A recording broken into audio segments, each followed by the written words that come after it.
Hello Nidorinas and Nidorinos, I'm KingNido, and today we're coming from Ula'Ula Island where the Macros are hosting the Mahogany Explorers, and let's have a look at this tale of the tape between these two sides who had phenomenal seasons last time around, but they need to be in the present right now because they are 17th and 18th respectively with 5 wins this season. They are sitting closer to the wooden crown than they are the leaders 8, but their season is not over yet. So with that said, let us know in the comments below who do you think is going to win this matchup. Will it be the Steel types? Will it be the Ice types? Let's go!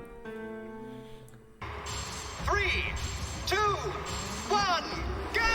And starting off this match, it is going to be Frostlass alongside the Terrestrial Draftee Saucebuck going up against that highly defensive Bastiodon, and it is alongside that Hisuian Sliggoo for the Ula'Ula Macros. But as we said, both these sides are trying to work their way away from the wooden crown position as Frostlass starting out this matchup with the triple kick, taking it straight to Sliggoo with that gooey ability. So for every time this triple kick connects, that is going to get activated, lowering the speed of Frostlass here. That is base 110, but it is not going to be that for much longer, although it does connect with all 3 super effective hits onto the part Dragon type there. And with that full speed control, it is Saucebuck following up with the high horsepower to shut Sliggoo out of this match, taken down on the word go. It was not able to do anything to prevent the Explorers from eliminating it, as that Dragon Cheer from Bastiodon is going to fail because there is no teammate alongside it right now, but it will be Skarmory entering for the Macros, immediately taking speed control for itself, going with the Fairy Lock, making it so no one on the field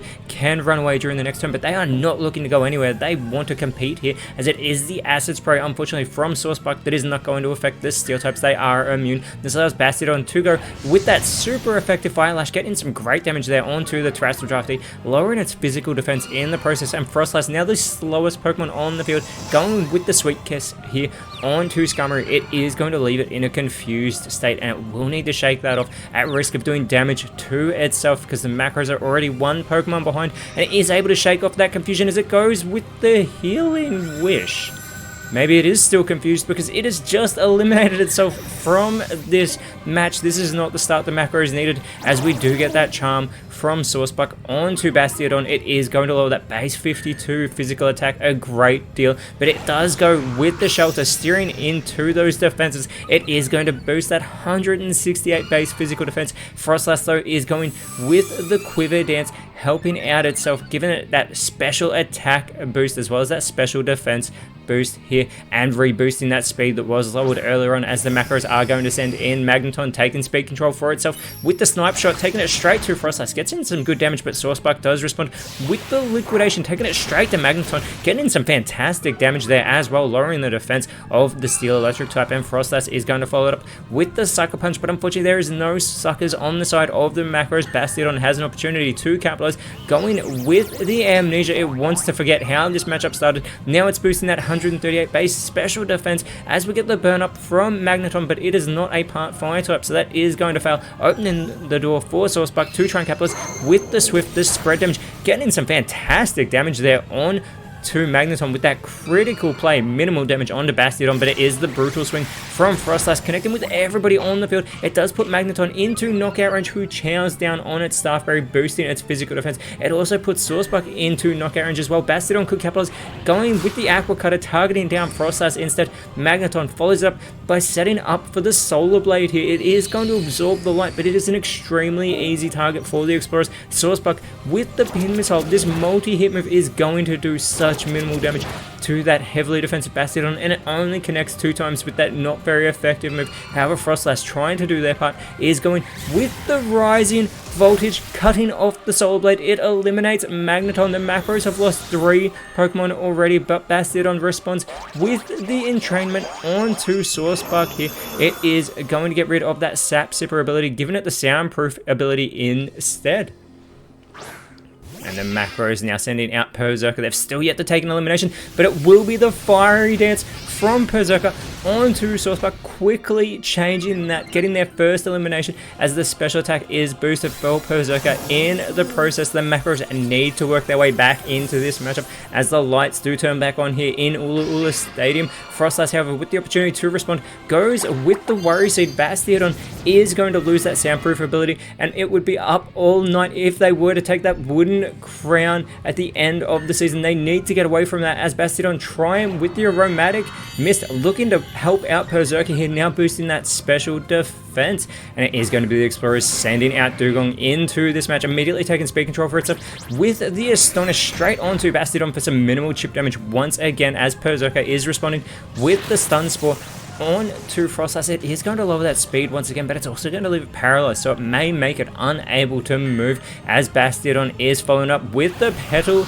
Blizzard, doing damage to everybody on the field. Fortunately, it's not very effective on its teammate, but it is super effective there onto Dugong as it is Frostlass now going with the Facade on to those highly boosted defenses of Bastiodon, tanking all these hits. The Flash Cannon though from Dugong, taking it straight to Berserker, gets in some chip damage with that not very effective move as Berserker does look to respond by going with the Sing, but that is going to be avoided by Dugong, keeping itself wide awake. Bastiodon, however, with the bulk up now, so it is going to boost that physical attack that was lowered earlier, but it is boosting that defense again as Frostlass is going with the Eerie spell onto Bastiodon here, getting some more chip damage here. It is going to cut into that PP by 3, but we know it will be holding a Leopard Berry as Dugong going with the Matcha. Gotcha. That is going to be avoided, however, by Bastiodon, getting out of the way. Not so fortunate for Berserker, although it is not very effective. There is a little bit of health being restored for Dugong in the process, and Berserker is unable to avoid that burn as well. This is going to cut into that 110 base attack as it is going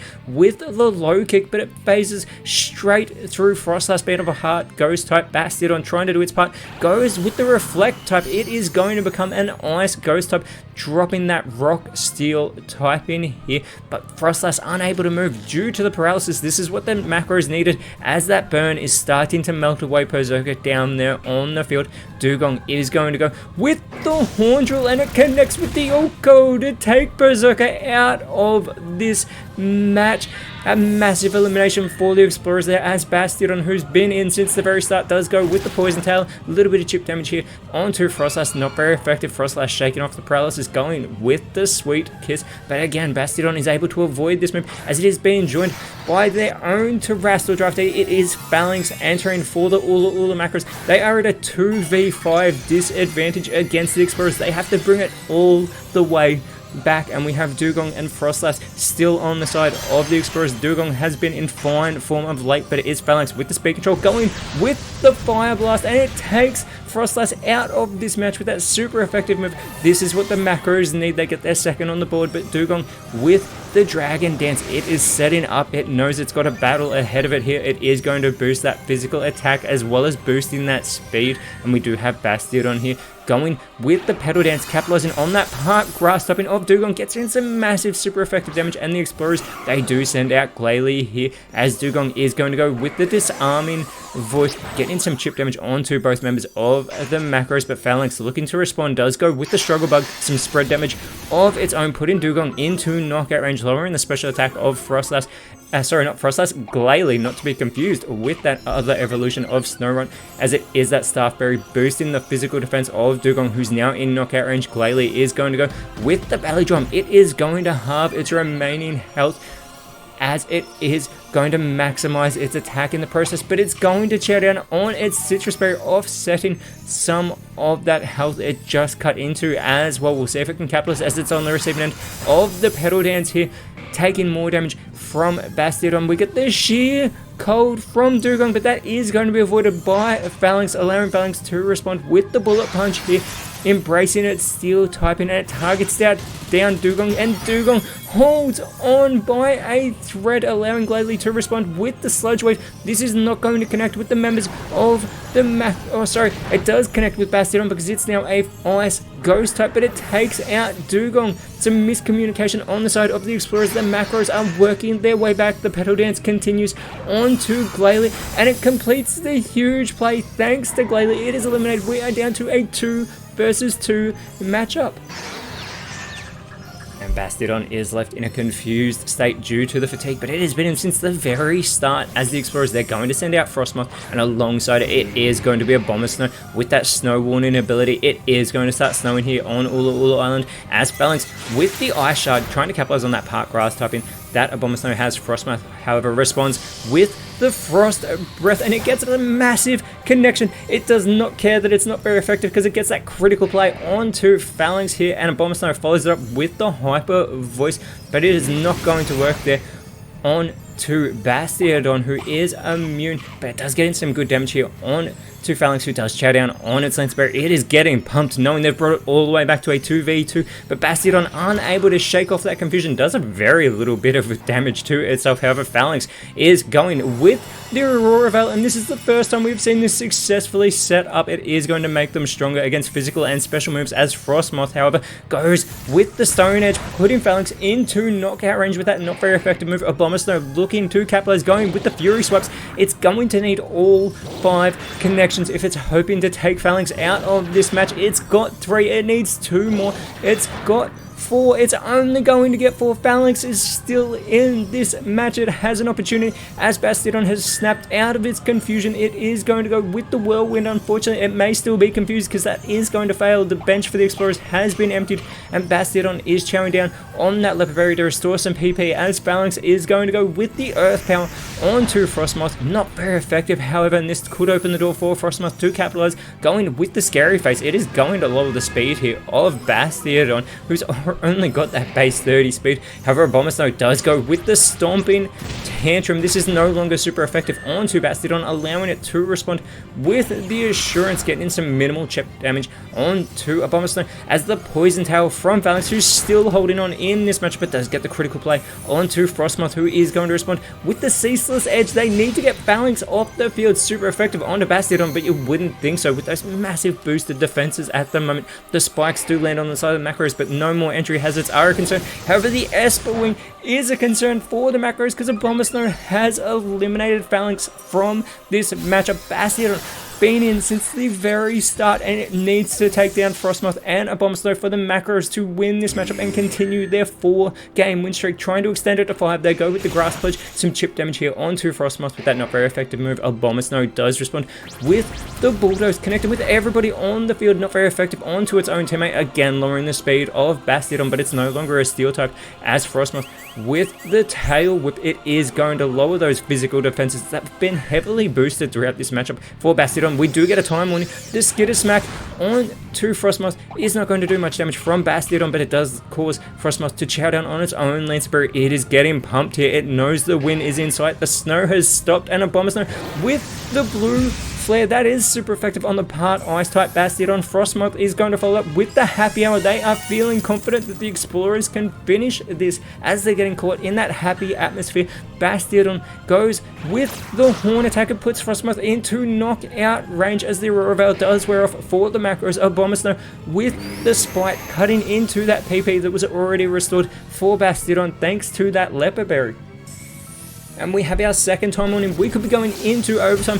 The Poison Gas onto Bastiodon. It is left with that Poison status condition. It will be chipping away at its health. It wants to get to overtime. It wants to get back to full strength as it goes for the pound minimal damage onto Abomasnow, as the poisoning is starting to afflict Bastiodon, who is put into knockout range, and Abomasnow tries for the Thunderclap, but unfortunately that is going to fail. Frostmoth trying to do their part though, goes with the confusion onto Bastiodon, and with that critical play, Bastiodon has finally been taken down, and the 4-game win streak of the Ula'Ula Macros has been cut off by the Explorers, who have extended their own win streak to 3 games in a row, moving up to 16th place, and next round they are going up against the Lentilneers, whereas for the Macros they've dropped to 18th place, and next round they are going up against the Pewter Skulls. But until then, Nidorinas, Nidorinos, thank you so much for watching. Let us know in the comments below who you thought was the best on field, and if you enjoyed what you saw, please leave a like, share, subscribe, but more importantly, always remember, you are awesome, and I'll see you when you see me.